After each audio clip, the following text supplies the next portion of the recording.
Hey everyone, I'm Scott with the Confluence Fly Shop in Bellingham, Washington. Today we are getting into summer and really looking forward to our coho season coming up here in a few months.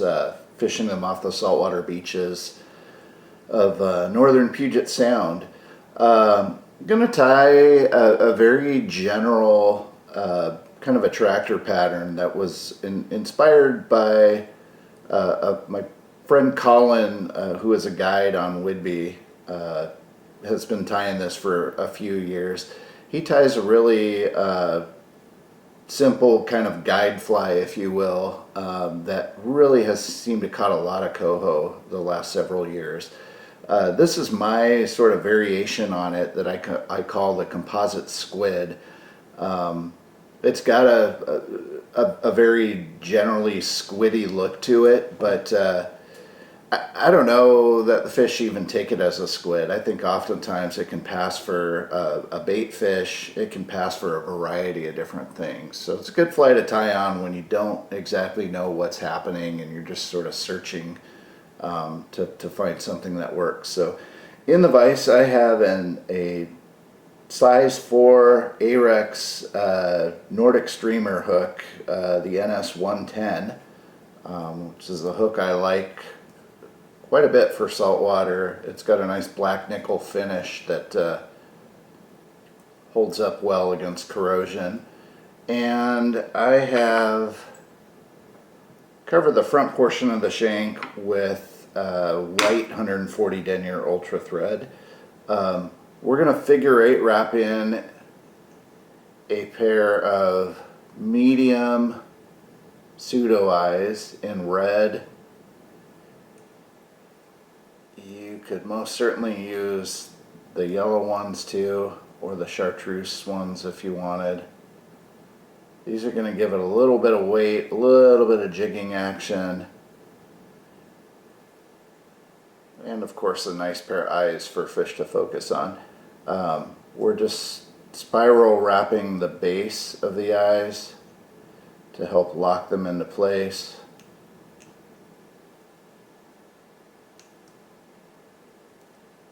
And then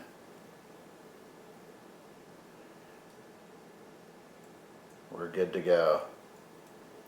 Now, before we tie in our tail, I'm actually going to tie in a little sort of Anti-Fowl Guard. This is going to have a Marabou tail on it.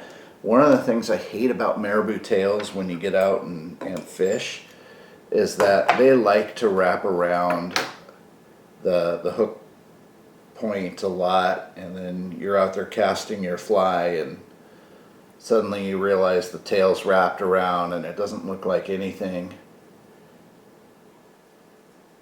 remotely enticing in the water. And so I started adding a little bit of an Anti-Fowl Guard. We're basically just tying a loop of 20-pound monofilament at the back of the hook, and this is going to help to prevent that tail from fouling.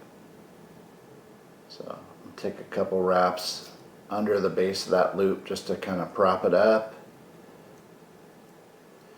and then we'll wrap this up so it's even, just to help give ourselves an even underbody. So to give you a better view of what that looks like, you can kind of see it's just a little loop there, and that'll help to support that tail. And then I'm going to take some white Bloodquill Marabou. We'll snip the center part of the plume out here. I'm going to cut out just that little tip at the tail. I don't want that stem in there. And then we'll start tying this in up by the eyes to give ourselves an even underbody. And I like to make the tails fairly long on these. They swim really nicely in the water when you do that.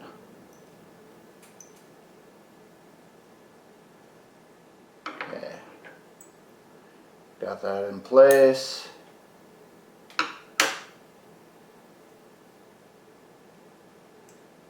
Got that all wrapped over. We're going to add a little bit of flash. I'm using Opalescent Lateral scale for this. It's wonderful stuff. Tends to reflect a lot of the colors around it. And we're going to center tie one strand on either side of the hook. And then fold it over. So I'm doing the near side here first. We'll do one on the far side so you could see, and I'm going to fold that back over, give ourselves a couple strands down each side, and then we'll trim that up roughly even with the tail on both sides, and then we're good. The other highlight we're going to put in this thing is some crazy legs. These are the hot pink tipped salmon crazy legs from Hairline Dubbin. And I'll pull two off because I'm going to do two per side. I want to get a little bit of that hot pink in there.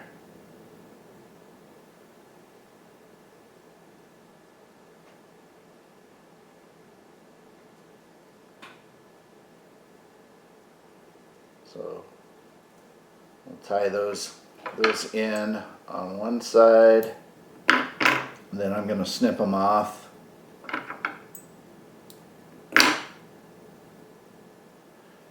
And we'll get that hot pink, go and measure them up against the other side here.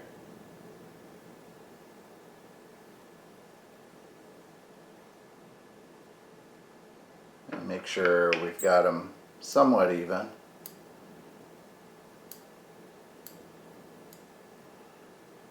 And we're going to make those the length of the tail.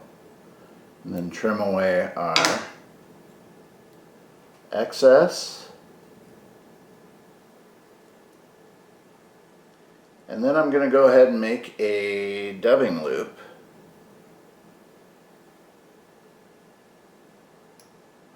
That's way bigger than I need.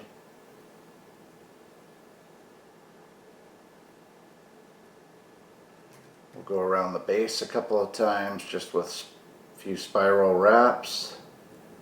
Then we can take our thread up to the front, and then here's where the real fun begins. I'm going to go ahead and put my Stonefo rotary dubbing tool in the loop just to hold it in place. And then we're going to start to build our loop components. This is where the composite part comes in. So I'm going to start by doing a base layer of UV pink ice dub. And you'll kind of see what this looks like when I put it in the loop here. But I'll talk you through what I'm doing. I'm laying out just a real thin noodle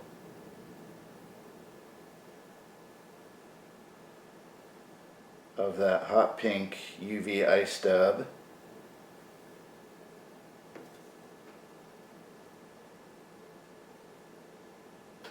And then we're going to add into that some UV pearl ice dub. And we're going to lay that kind of crosswise over the pink.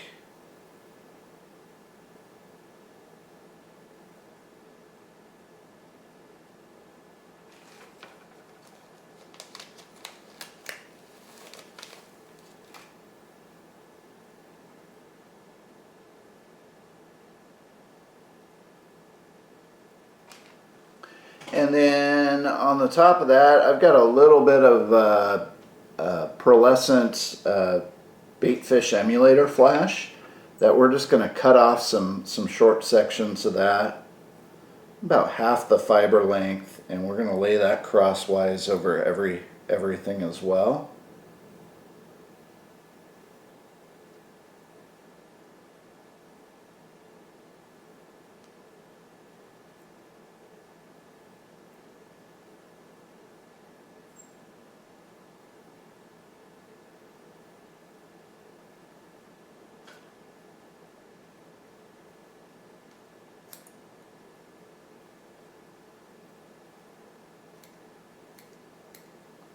So I'm trimming that to about 2 inches. The last little component we'll put in there is just some Senyo's Barred Predator wrap. This is going to give the fly a nice sort of speckled appearance.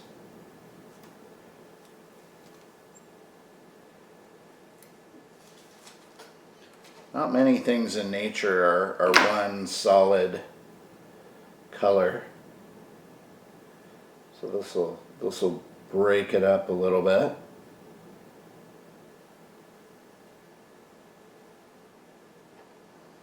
And then let's see if I can hold this up without it falling apart. But I've got everything kind of layered together here, and we're going to insert this whole thing into the dubbing loop.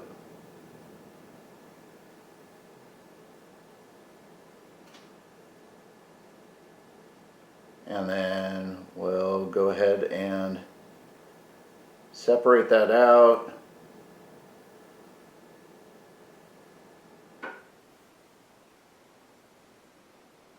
And when we're happy with it, we can spin that up. Once I've got it spun, before I wrap this for the body, I'm going to give that a good solid brush and really separate those fibers out. So now I've got a really cool,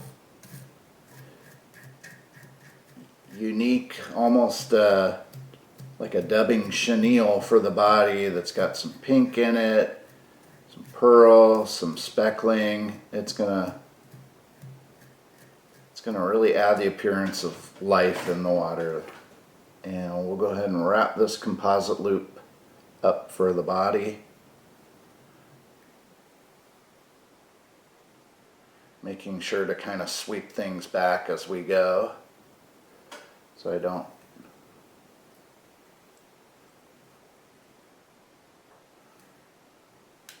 trap too many fibers.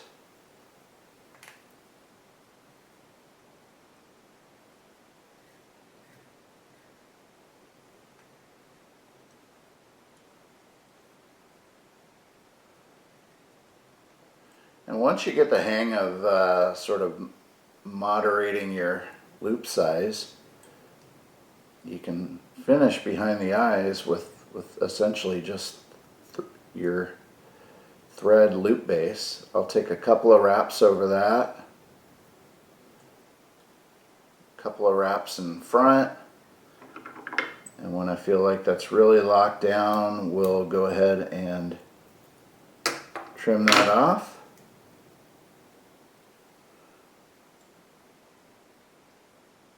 Move that thread to the eye of the hook, and we can go ahead and whip finish at this point.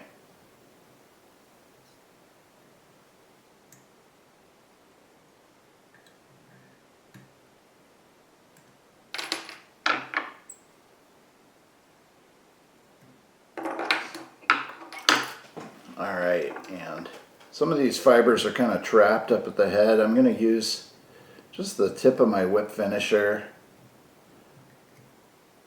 and we'll sort of pick those out.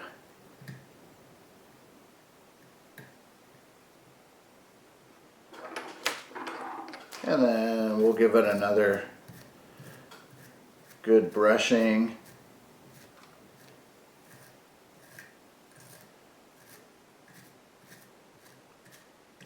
And we're good to go. there you have it, the composite squid. I tend to mostly use a lot of white base colors for this, white Marabou as well for the tail. I do like blue or blue tipped black crazy legs in there as highlights. You can go hog wild with this one and tie it in any number of colors. This is a great fly for coho salmon. I'll tie a similar fly in all pink for pink salmon. Same thing in smaller sizes. Is a fantastic sea run cutthroat fly off the beach. So that is the composite squid. Anyway, thank you for watching our video, and please be sure to like and subscribe to our YouTube channel. If you need the materials for this fly or any other, you can get them at the Confluence Fly Shop in Bellingham, Washington. Thanks again and have a wonderful day. We'll see you on the water.